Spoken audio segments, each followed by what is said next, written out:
I'm going to be real, and I don't give a what anybody say. Black children need to be separated from white children and any other race when it comes to education. So you want segregation. Let's play a little game, shall we? Let's guess together in the comments right now. Guess if this photo right here is from 2021 or 1950. Write in the comments below. I think the only dead giveaway is the fact that it says families of color and not colored families, which is something that they would have said in 1950. It would say colored people, not people of color. To me, I don't know how it's any different, but to leftists, apparently it is. Welcome back to my channel. My name is Ariel, and I am the non-leftist lesbian that your woke friends told you that you should hate. And I think, be honest, I think if you keep watching, you will find out that we agree on a lot more than you think. Today we're going to talk about education systems in America because, as you guessed it, they are an absolute show at the moment. We have people in education and non-education fields supporting ideas for reintroducing racial segregation. This particular instance happened in Denver, and just to play devil's advocate here for a second, it doesn't say that white families and white children also can't attend, but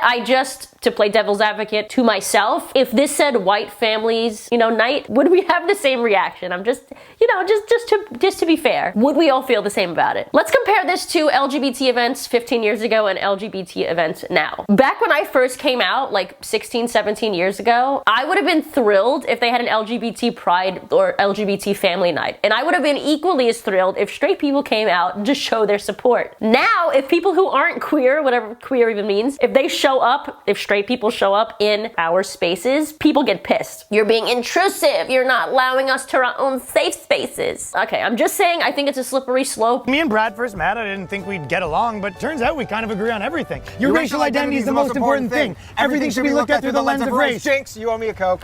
We both have a lot of opinions about people of color, even though we barely know any. I say colored people, but as long as we're classifying them.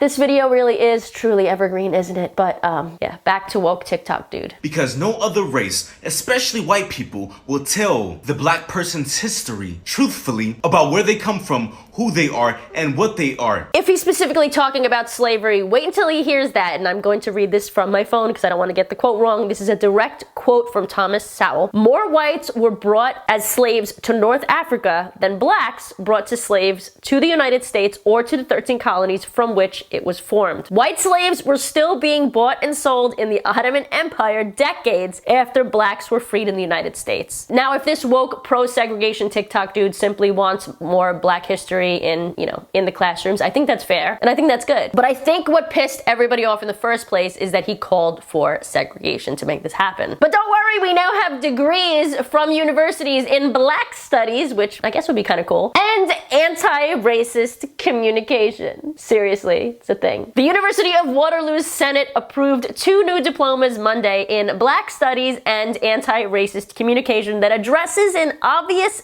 gap in the university's academic offerings. Anti-racist communication degrees. Okay, let's just see where that's gotten us today so far, shall we? Oregon's Department of Education is encouraging teachers to register for training that encourages something called ethnomathematics. Ethnomathematics. Not making that up. That training teaches that white supremacy manifests itself in the focus on finding the right answer to math problems. Algebra is racist. Math is racist. I mean, I can't math. I can't math. Does that mean math is homophobic? Yes, it's homophobic. Isosceles triangles and none of that straight. How is it homophobic? How could math be racist since it's purely objective?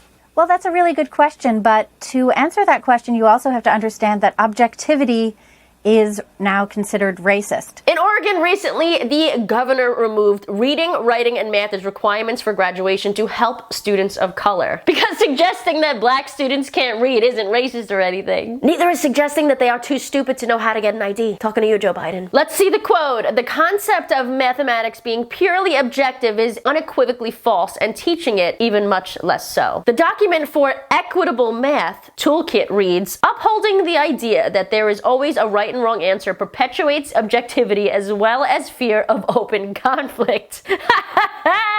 Oh my god. By the way, when I was writing this video, I thought to myself, I wonder if anyone remembers this video done by Neil back in like 2015 when he was making fun of math and social justice. Our first question, 1 + 1. Yes. 2. Incorrect. Yes. Multiculturalism. Well done, Simon. Somebody commented beneath this video last year, 6 months ago. 5 years it took for this to evolve from this ridiculous satire to the reality we live in today. Oh my god, this guy's right. This is really happening right now, isn't it? Next question. What is 3 times 3? Yes? 9. Wrong.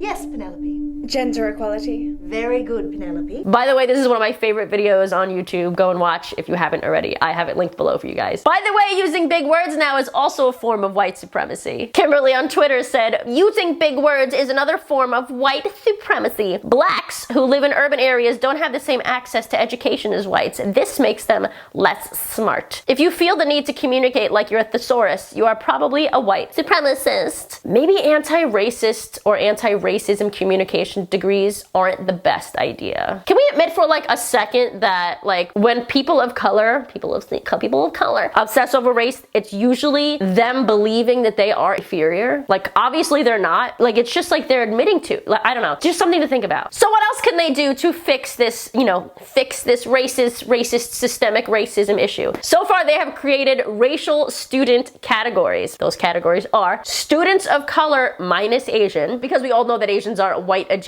except when it comes to hate crimes and education, because Asians excel in education. They can't be a person of color if they're smart. The insanity has gotten so bad over the last few years that we have people over at Arizona State University protesting with signs that say "Death to America," all because they didn't want Kyle Rittenhouse to attend their school.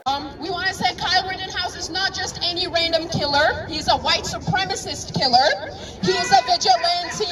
He's a descendant of white Americans who killed black and brown people. Once again, the 2 people that Kyle Rittenhouse killed were in self-defense. They were also white. Even if they were black, it was still in self-defense. But I guess the argument from the far left is that these people were, even though they were white, they were politically black, because they were at a like anti-police brutality protest, even though it was actually a riot and burning down cities. The left has gone so much straight up crazy that they are literally defending a pedophile, a literal child rapist, which was one of the people that Kyle killed. I love this counter protest sign, by the way. This sign nailed it. It says, Rosenbaum died as he lived, trying to touch a minor, because Kyle Rittenhouse at the time was considered in some ways a minor, in some ways a legal adult. And this is where critical race theory comes into play. Regardless if it is being taught in schools or not, there's no way to know unless you're in the schools. It's still a terrible idea. My name's Frank McCormick. I'm a high school history teacher in the largest high school in Illinois. I recently appeared on Fox News to talk about CRT and education.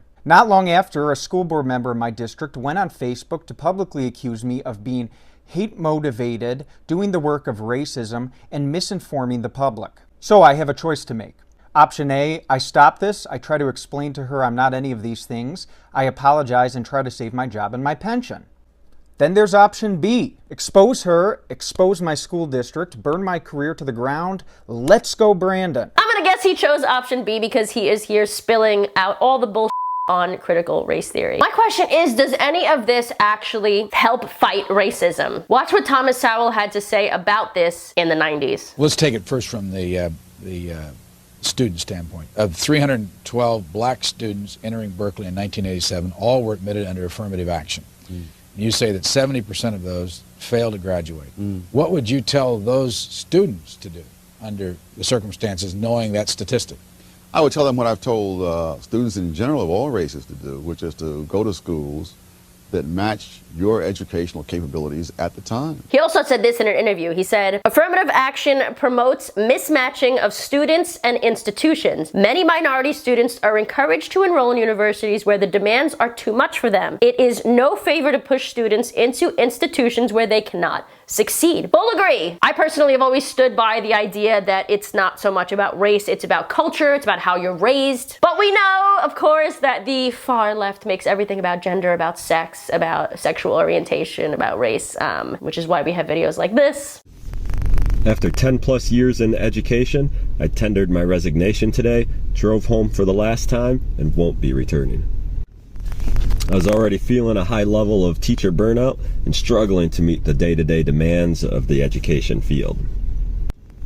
But when administration came around and told me I had to take down my pride flag, I told him no, I was not going to be an active participant in the suppression and oppression of an already marginalized group that I'm a part of. Coming from a fellow gay, from a fellow lesbian, fellow homosexual, I should say, you are not oppressed because the school board took your homosexual flag down, like the LGBT flag down. That's like, stop. The flag literally changes by the day anyway. In my opinion, if anything, you're oppressing yourself by taking yourself out of a position of power to educate kids as a gay person in the United States. You took yourself out of a position that has the potential to impact thousands of lives. The pride flag stands for love, inclusion, and equality, something that should be present in every single classroom across the country. By removing it, I feel like I'm being told I am invalidated, that I don't belong. And that's not a message I want to send to myself or to any of my students, because regardless of sexual orientation, sexual identity, you belong, you matter, and you always have a place in this world. Pride flag is not a political statement. It's a human rights statement. We're all human. We should all have the same rights.